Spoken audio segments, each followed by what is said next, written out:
Ladies and gentlemen, welcome back to another wonderful episode of Desktop Ball. Today is November.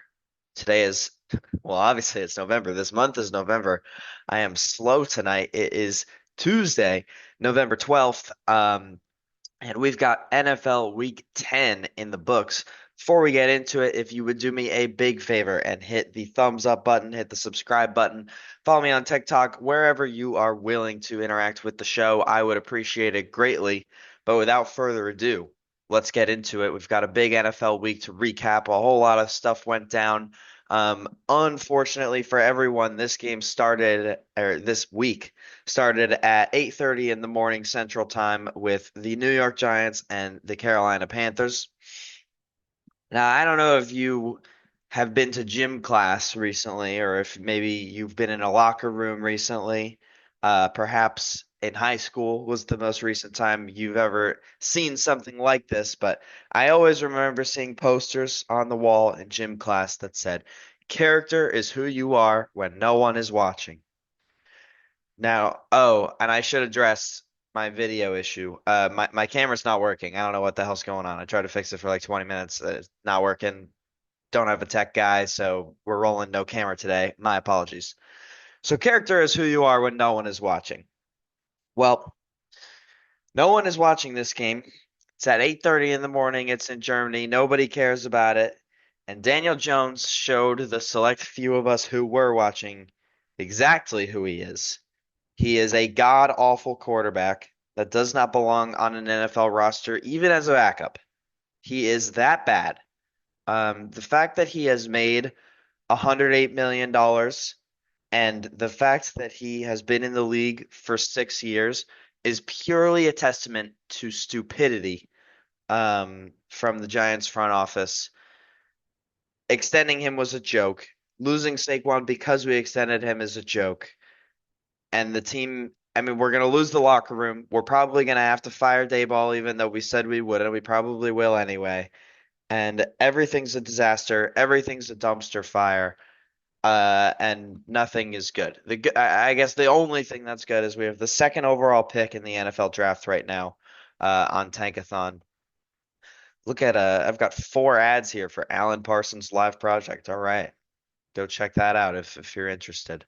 So yeah, second overall pick. There are probably 2 quarterbacks in this draft that are good, so second overall is should work, and that's below the Jaguars. So below the Jaguars means that you get the best quarterback. You get any quarterback you want, given that they're pretty set with Trevor Lawrence. So be it Cam Ward, Shea Sanders, Jalen Milroe, maybe. I don't know. I don't think it's a very good quarterback draft class. Maybe Cam Ward, maybe Shadur Sanders. I don't know. Props to the Carolina Panthers, though. Credit to the Panthers. They played a good game. Bryce Young doesn't necessarily have the numbers, but the poise in the pocket was there. He's runs for a first down and is smiling. I mean, when's the last time you saw Bryce Young smile? Probably like at the Heisman ceremony. Um, I mean, for the Panthers, 2 straight wins, first win streak in years. You are the worst organization in football. Uh, David Tepper has completely ruined your organization. Haven't had a win streak since 2022. And now you've won 2 straight. Those are 2 big wins, big culture wins. Part of, becoming a good team is learning how to win. I don't think that the Panthers are a good team, but who knows? Maybe they'll get hot. Maybe they'll make some moves in the NFC South there. I also want to give credit to Tyrone Tracy on the Giants. This game goes to overtime, and he fumbles first play, which loses the Giants this game. In the grand scheme of things, that's good for 2 reasons. One is we are in direct competition with the Panthers for better draft picks. So losing this game really is a good thing um, in the long run, even though it feels awful to lose. And two, Tyrone Tracy basically was just like bawling in tears on the sideline after making that mistake. Um, and he's a guy who just he cares, man. He cares about the team. He wants us to do well. He's a great rookie running back. We're gonna have him for a while, and he's fun to watch. He's really talented, explosive. Um, And if Saquon Barkley's there, he probably never has the chance to shine that he's gotten this year. Is he as good as Saquon Barkley? No, but he's significantly younger, so there at least there's that. And he's talented. I mean, he's really, really talented. So that's all on Giants Panthers. Daniel Jones, the last thing on Giants Panthers. Daniel Jones has a $21 million guaranteed money clause in his contract if he gets injured. The fact that he's still playing is gross negligence. He needs to be benched. Um, you just can't put yourself in a position where you have to pay him next year. You can't do it. Another embarrassing game for the losing team here. Patriots 19, Bears 3. Um, I think the Bears as an organization and Bears fans thought that they would be better than this. I certainly thought they would be better than this. Um, and they're not. They're really, really bad. They might be the worst team in football today. They have no offensive line. The defense has quit because they know that the offense can't score. So once they let up 10 points, the game's over. Um, Caleb Williams has looked terrible. The coaching is horrendous. It's just, I mean, it's a perfect storm of just absolute garbage that comprises the Bears today. And this was their easy stretch of the year. Again, let's look at their schedule. You needed to beat the Cardinals and the Patriots. You probably needed to beat the Commanders. I mean, you get Hail Married by the Commanders, and then I honestly think the defense quit after that game. And then Cardinals loss, Patriots loss. Now you've got Packers, Vikings, Lions, 49ers, Vikings, Lions, Seahawks, Packers. There might be one win in there. The Bears are probably a 5-win team. They might be a 4-win team. Like they might be done winning for the year.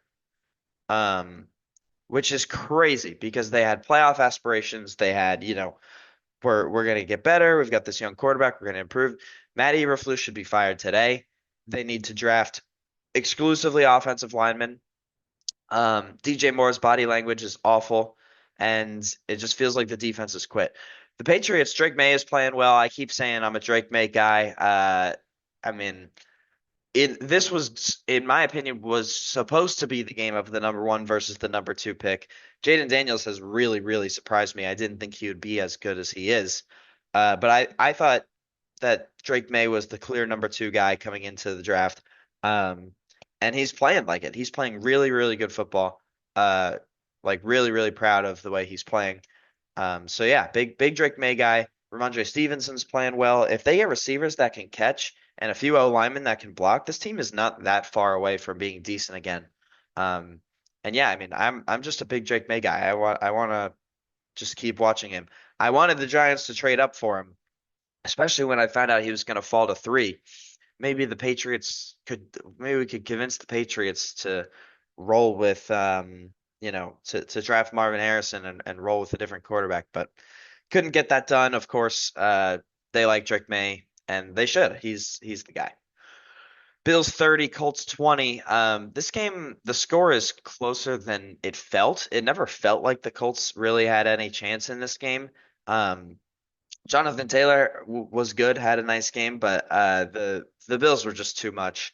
Offensively, they're too much. Josh Allen wasn't even perfect today. He had 2 picks, but good enough to get by. The Colts, I don't think are really all that good. Well, we can start with the Bills. There's not a ton to say. The Bills basically just have the AFC East locked up. Um, but for the Colts, you're competing with a few teams for the wild card. Let's pull up the standings.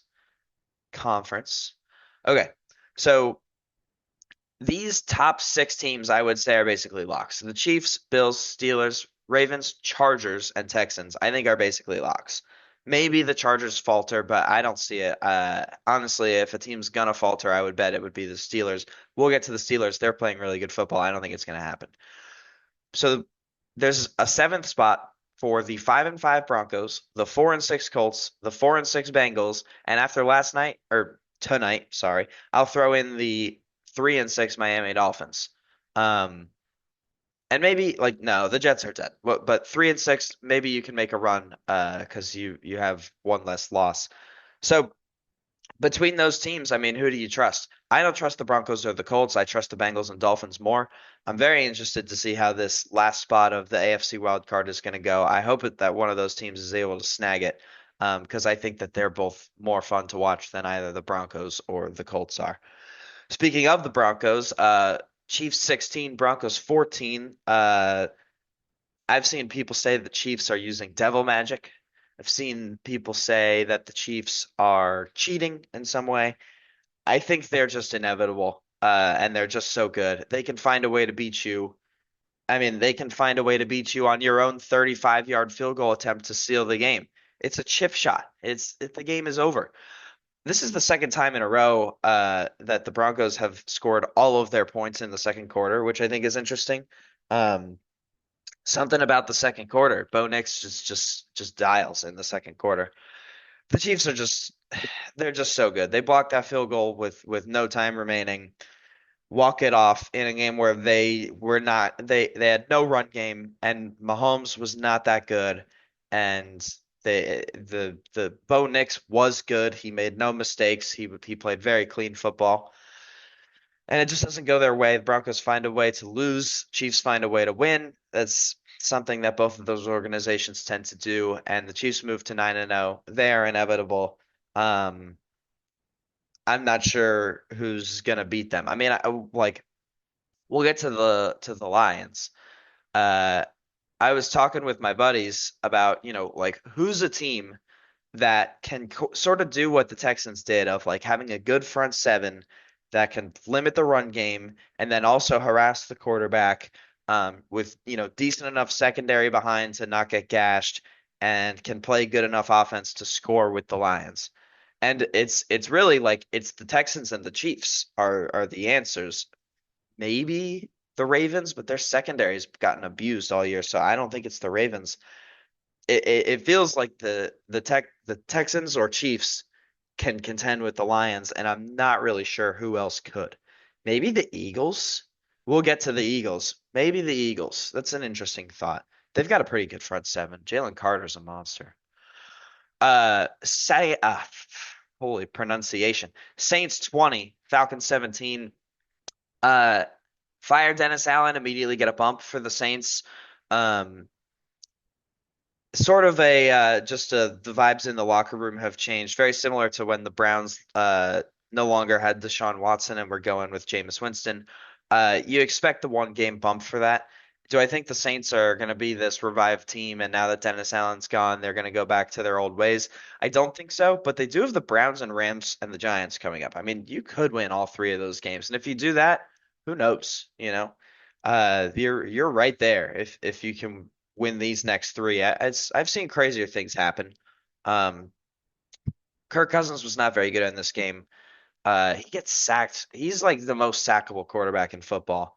Um, I don't know. Is the Falcons just felt like they were in control of the game despite being down, but just couldn't figure it out, and the game ends and they lose. It's like just you got to find a way to win that game for the Falcons. If you're going to be a real contender that people respect, this is a game you have to win. You have to find a way to beat the reeling Saints who are bad and they can't get it done. I guess it's a divisional game, so there's that. I mean, they see each other a lot, but those are games that need to be won. That's no good for the Falcons. No good at all. 49ers 23, Bucks 20. This is a nice win for the 49ers who finally get Christian McCaffrey back. He played pretty well. No touchdown, which is rare for Christian McCaffrey, but still played pretty well regardless of that. Jawan Jennings is a monster. Tom Brady was talking about it. On third down, you just look for Jawan, throw it up to him. He's so big, he's going to get the job done. Um, but credit to the Buccaneers. The Buccaneers have had good loss after good loss, which is tough. Um, this Ravens loss is a pretty decent loss. I mean, they battled in that game, I guess. The Falcons loss is close. The Chiefs loss is close. 49ers loss is close, and this schedule opens up like crazy. Giants, Panthers, Raiders, Chargers, Cowboys, Panthers, Saints. Every single game is winnable. Every single game is winnable. Um, I mean, they could even come back and win the division if the Falcons are going to play like that. Uh, they could absolutely come back and win the division. They could come back and make a wild card. They could finish 10-7, 11-6, probably like 9-8 at worst if they keep playing at this level, which Mike Evans, I think, is coming back soon. I think there's plenty of hope for the Buccaneers. Don't give up on him yet. Baker is just playing awesome football. He has been all year. He's the stiff arm on Nick Bosa to get rid of the ball and keep a drive alive at the end. He's just ridiculous. He is playing so well. Credit to the Niners. This is a gutsy win on the road. It feels like they're a little cursed and might just like might not be the team that we're used to them being in terms of like Super Bowl odds or whatever. But this is a game you had to win for the Niners if you want to stay relevant, if you want to stay competitive. And they do a good job. They go into Tampa Bay, get a win against a team that's playing well despite a bad record. You get credit for a win like that. Would you like to blow them out? Yeah, probably. But I think you get credit for a win like that. The defense held when it had to. Steelers 28, Commanders 27. This was sort of a game of the two teams that are like obviously good that I don't really trust. Um, for the Steelers, it's a question of offense, and I think they answered it pretty well today. They score 28 points. Russell Wilson just keeps looking good despite the fact that he doesn't. I mean, if you watched any Russell Wilson in the past 2 years, you're very surprised, as I am, as to how well he's playing on the Steelers. Mike Tomlin is an incredible coach. This is just the sort of game that Mike Tomlin wins. He always finds a way to get the absolute most out of his guys. Um, I know he hasn't won a playoff game in a while. Doesn't matter. It really doesn't matter. You have not had a playoff win caliber roster in those recent years. The fact that you've made the playoffs with a decrepit Ben Roethlisberger and like started the year 12-0, that's Mike Tomlin. That's not your roster being good. Yes, they have a great defense, although they did struggle a little bit against the Commanders, who we'll get to. Um, but yeah, I mean, the Steelers, I think, emerge out of this game as the team you should trust at least a little more than you trust the Commanders. Um, I think both of these teams are like they're good. They're obviously good, but I don't think either of them are like Super Bowl contenders. And maybe Steelers fans would get offended by that, but I don't know. That's just how I feel about him. I don't think Russell Wilson can take you to a championship. For the Commanders, this was Jaden Daniels' worst game of the year by far, and you scored 27 points against the Pittsburgh Steelers, which I think says a lot about how good he is and how good this offense is. Um, Receivers, too many drops, and obviously questions about the defense is sort of the reason that you don't trust the Commanders. But are they a Super Bowl team this year? Probably not. Is the future extremely bright in Washington? Yeah, the future is extremely bright in Washington. Um, Jaden's playing really well. Even in this game, like he was not good. Still finishes with 200 yards passing, which Daniel Jones hasn't done in 4 years. And that's an exaggeration. Don't come at me with some stat. And yeah, I mean, he's just really good. The future is super bright in Washington. Vikings 12, Jaguars 7. This was a just puke in your mouth as you watch it kind of game. Sam Darnold throws three interceptions, all targeting Justin Jefferson. They kick four field goals to win this game. The Jaguars come out, play good offense on the first drive, go up 7-0, and it's like, all right, these Jaguars, they can play. Nope, they can't play. They're awful. They don't score another point the rest of the game. They let the Vikings throw three interceptions in the end zone and still not come back and win. I guess it's Mac Jones, so like it's fine that you lose this game and you're not playing for anything. The season's over. If you want to lose, go ahead and lose. You've got Mac Jones out there, but Sam Darnold's turning back into a pumpkin a little bit, unfortunately. The three interceptions were all targeting the best receiver in football, and still were able to get intercepted. I mean, Justin Jefferson's the kind of guy that can bail you out of bad throws often. Um, but not throws as bad as these. These throws were, I mean, these were bad interceptions. and drive ending, like game losing against good teams interceptions. Um, he gets away with it in this game, which is nice for the Vikings. They find a way to win, but Sam Darnold has to be better. I think big winner in this game is JJ McCarthy, who is just sitting on the sidelines waiting for his chance. Um, Next year, they're probably going to roll with him. He looked good in camp. Sam Darnold, probably not the guy. I mean, not playing well as of late. It's gotten worse every week as of late. I think teams are starting to figure him out a little bit, and I hope for Sam Darnold that he can find another gear and play well. But I would hate to be the team that brings in Sam Darnold to bail me out and be my bridge quarterback for next year. Because Kevin O'Connell and Justin Jefferson and TJ Hawkinson and Jordan Addison and Jalen Naylor and Aaron Jones can make you look a lot better than you are. And, if the Raiders or the Giants or the Browns bring in Sam Darnold as the savior of the franchise because he played well for the Vikings, I think you're in for an unfortunate rude awakening because he's not the guy. Chargers 27, Titans 17. Jim Harbaugh is going to run a functional franchise and beat teams worse than him and lose to teams better than him. I keep saying it. He is definitely better than the Titans. Chargers are vastly better than the Titans. They manhandled them in this game. It was never close. I actually can't believe this was the final score, 27-17. It felt like they won 27-3. It felt like the Titans could do nothing, and the Chargers were just running it down their throat. Uh, Will Levis, I thought looked okay in this game. 18 for 23 for 175 and two touchdowns. That's not bad. It's a pretty good football stat line, to be honest. A little low in terms of yards, but still a decent game out of Will. Not making the many turnovers that we often are used to seeing with Will Levis. He's playing a little smarter, a little more contained. Chargers were just too much. They're just better, and they beat the Titans.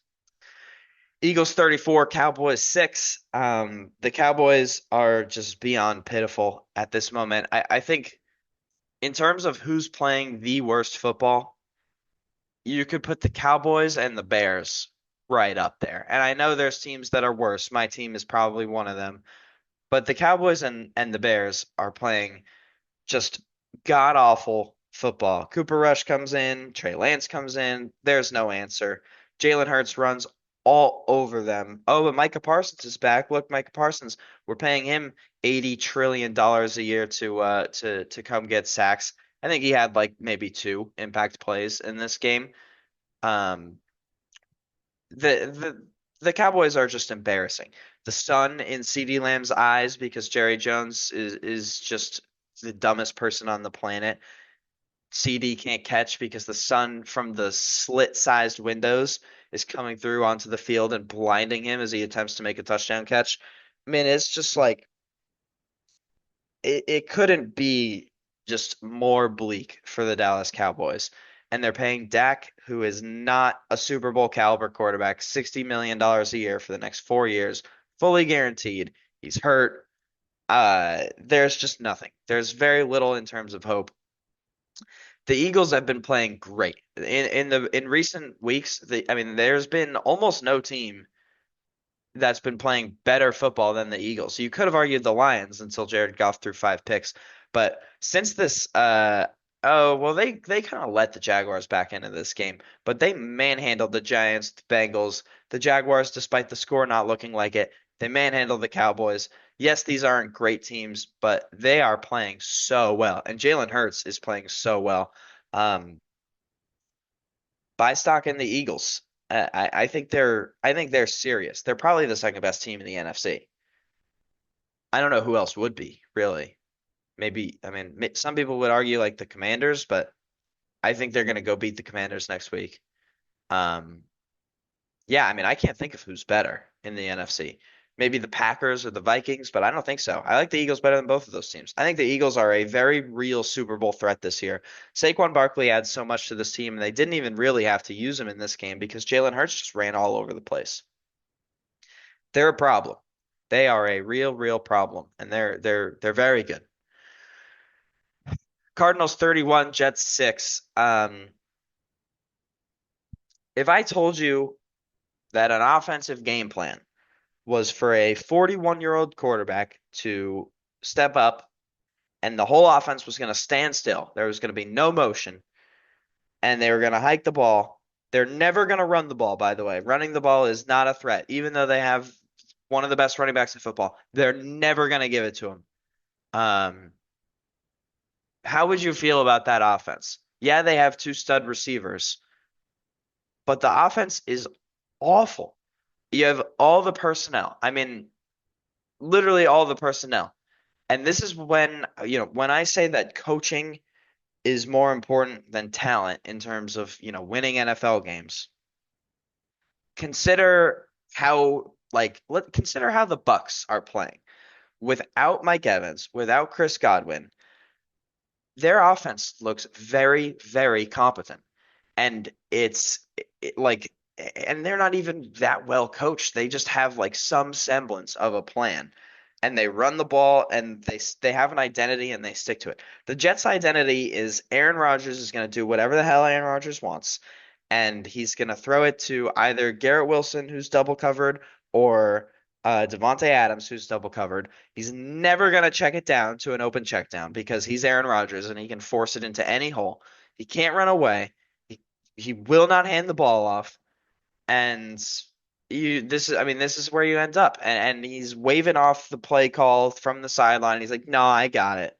Yeah, you got it, Aaron. You got it. 6 points, 6 points with two of the best receivers in football, one of the best running backs in football, and you're supposedly,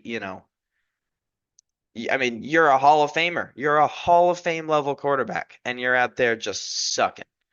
The Cardinals are really good. Kyler is playing just incredible football, like MVP level football, and nobody's talking about him. I feel like um, Marvin Harrison's starting to emerge. The run game is good. Everything they were doing works because the Jets defense quit in this game because why would I keep trying if my offense is going to go play like that? I mean, the Jets are just so pitiful, but the Cardinals are good. Credit to the Cardinals. They are outright first in the NFC West, and they have a win over the Niners already. So, I mean, they absolutely could win that division. Um, and it's a one bid division more than likely because there's a lot of teams that are gonna have good records in the NFC, and not that many of them are in the NFC West. So credit to the Cardinals. Keep winning. You got to win every game. Lions 26, Texans 23. This game was an absolute mess. Absolute mess. Um, the fact that the Lions came back and won this game is embarrassing for Houston. No points in the second half for Houston. You're up 23-7 at halftime. Jared Goff throws five interceptions. Obviously, the Texans had turnovers of their own. The game was just just an absolute shit show. Um, but the Lions find a way to win it. And, credit to the Lions who, winning with five interceptions. I wonder when the last time that was done, or if it's ever been done. Throwing five interceptions, how do you win a game where you have five turnovers? The defense played well, especially in the second half, obviously, and they came alive in the fourth quarter when they had to. But I would not be hyped about my Detroit Lions after this game if I was a Lions fan. It's a good win though. It's a good win. And in the playoffs, it's not about how the wins look. It's about just winning games, and that's what they did. Let's get into tonight's game. Dolphins 23, Rams 15. The Dolphins just manhandled the Rams in this game. They were better all game long. Um, they had some turnovers. The Rams had some turnovers. It was a little ugly, honestly, in both directions in this game as well. Not as ugly as the Sunday night game, but tonight's game was relatively ugly. Um, Puka and Cup and Kyron are all so good. They the Rams just had a few two mistakes, I would say, that just cost them possessions. Batted balls that turn into picks, just like unlucky stuff. Bad penalties or bad sacks. Matt Stafford, another one of the like most sackable quarterbacks in football. He's definitely not like a runaround guy. Tough as nails. I mean, he's gonna get up every single time, but he's also not gonna get away from a sack. I mean, he's just not of that caliber. The Dolphins, I mean, this is crazy. that this win does put them in position to maybe make a run and have a shot at the playoffs. Raiders, Patriots, two winnable games. Packers. This Packers game is massive. Sorry there. So this Packers game is massive because if they win that, I'm in buy Dolphins. Buy the Dolphins hard because then it's Jets and a couple tough games against the Niners, but you've and Texans. I don't know. Could they make a playoff run? Probably not. They have three games on here that I think are like going to be really tough. If they somehow go 2-1 in those games and just win the rest, they're a playoff team though. So, I mean, it could happen. Is it like, is it a serious thing? Probably not. But I mean, they're a pretty good team. Their offense is still, dynamic. They've still got Achane, they've still got Hill, they've still got Jalen Waddle. They had a touchdown from Washington, who's just another rookie who's just blazing fast. So I don't know. I mean, their offense at least is good, and the defense played awesome today. They were sacking Matt Stafford left and right. So credit to the Dolphins, who are good. All right, that's the NFL. Let's do a little bit of college, and let's go back to Week 11. A few big games to talk about, and a few that I was wrong on. So I'm gonna grab a quick swig of water, and then we'll talk. Alrighty, let's do it. Um, First off, where do we want to begin? Where do we want to begin? Let's start off with the like the massive games that everybody actually cares about, and then we'll get into the if you're a sicko, all those games. Ole Miss 28, Georgia 10. Um, Ole Miss just absolutely manhandled Georgia in this game. Carson Beck looked terrible. The run game wasn't there. And I mean, this is what happens when if you can take away Georgia's run game and, just not have what happened to Texas where you get sacked on every single play, they're not that good. And now they're 7-2. They've got Tennessee next week. And if you lose, you're out of the playoff. Um, which is crazy because this Georgia team is really good. They're just not they're not a perennial powerhouse like they have been in previous years. They do have a really, really nice win against Texas, and if a three-loss team was going to get in, it would be Georgia. Um, but if they look like they looked in this game against Tennessee and lose, they're out. They're all the way out, and like no doubt about it. And for Ole Miss, this is like a ticket punching win. Florida, Mississippi State, just win those. You'll have two losses. You'll be ranked high enough, I'm sure, to make the playoff. And you'll probably be a low seed. Probably have to travel to Ohio State or Oregon or Texas or, somebody decent. But um, no complaints. I mean, making the playoff. The when I first heard of the 12 team playoff, I thought this is great for programs like Ole Miss. This is great for programs like Penn State. And I think they're both going to be able to find a way to get in. I thought Ole Miss was going to choke it, but this is a massive win. They get it done, and that is massive. Let's do Miami. Miami loses to Georgia Tech 28-23 at Georgia Tech. You just can't play from behind in every single game. You cannot play good winning football down 10 at the half all the time. You just can't do that. Um, they're always behind. And you're not going to win every single game. Cam Ward played another just absolutely exceptional football game. You can't expect him to go out there and single-handedly win you football games. You have to you have to keep up early. You have to play decent defense. Um, Miami's probably still going to win the ACC. They're going to be in the ACC championship game with SMU. It's basically locked at this point. Barring a total collapse from one of those two teams. But this is a bad loss, and we've been waiting for this, right? Like the shoe was going to drop eventually, where you just can't play in this style, and they get punished. Texas manhandles Florida. Quinn Ewers throws 5 touchdowns, looks good. Penn State manhandles Washington. They look good. Tennessee, Mississippi State manhandles them, looks good. Indiana struggled in an ugly game with the Michigan Wolverines, but I mean they do enough to get it done.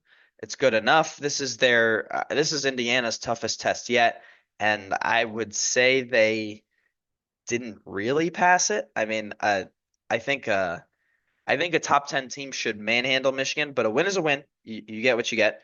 Um, in the Holy War, BYU beats Utah in a game that, the Utah coach, whose name is slipping me, immediately is, the refs robbed us and we got screwed and all that. And, they kind of did. They kind of got screwed. Um, but nice win for BYU, who improves to 9-0. I mean, if they were gonna slip up, it probably would have been in this game. So be prepared for an undefeated BYU Cougars team. Be prepared for BYU to have the 3 seed because the ACC winner will probably be lower ranked than them, uh, assuming they're able to win the Big 12 championship game. We'll talk about who they're gonna have in the Big 12 championship game momentarily. Notre Dame, keep winning. Good job. Alabama manhandles LSU, and if you're a fan of the show, you had this pick because you knew that LSU struggled against Sellers from South Carolina, struggled against Reed from Texas A&M, and surprise, surprise, Jalen Milroe ran all over the LSU Tigers defense. They have no answer for running quarterbacks. Alabama puts up 42. Garrett Nussmeier looked not that great. I mean, he's fine, but he's not like exceptional. Um, and Alabama just manhandled LSU. Absolutely manhandled them. Uh, Alabama's going to be in the college football playoff. They play nobody. It's Mercer, Oklahoma, Auburn. Maybe they'll get caught in the Iron Bowl, but I don't see it. I think Alabama's a playoff team. They just got to win out. They're probably going to have to go on the road to a team like Texas, Oregon, Ohio State, Georgia.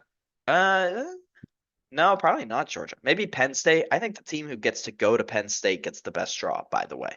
But we'll see. I know Penn State is a rockin' atmosphere, but I think it's just the worst of the most likely home game hosting teams. Um, yeah, Kansas beats Iowa State. Iowa State just totally collapsing, and that paves the way for Colorado, who goes into Texas Tech and gets a massive win, being down 13-0 at the end of the first. They looked like they were just absolutely dead. They roar back. Shadur Sanders was incredible towards the end of the game. This game devolved into an officiating and bottle throwing and just, like just classic Texas Tech, Lubbock scumbag people, like what you would expect. A lot of my friends are Texas Tech people. That's not a dig on Lubbock people or Texas Tech people. I very much like the Lubbock Texas Tech people, but you get what you expect with that crowd. It's rowdy. It's a little bit of I don't want to say white trash, but like I mean I'm not saying they're white trash, but I'm definitely happy to imply it. Um, so anyway, yeah, I mean Colorado 41, Texas Tech 27. It's a nice win for Colorado, who now controls their own destiny to path to the Big 12 championship. And they're going to match up with BYU most likely, and that's going to be a fun game to see who makes the playoff. Um, a Colorado team in the playoff would be incredible. That would be good for college football, I think. Even though, I don't think they're all that good. I mean the eyeballs. If you're an eyeballs guy, plenty of eyeballs would be on that game. The rest of this is really all chalk. And that is about it. Not a ton else to talk about. If you would please like, subscribe, follow the TikTok, do all of the amazing things. I will appreciate you so much. I'm terribly sorry for the lack of a camera. I will look into that. I can't promise I'm gonna fix it because I am probably one of the most incapable technology people on the planet, but I will figure it out if it's something that is capable of being figured out, and that's a promise. Thank you all for watching, and I'll see you in the next one. Goodbye.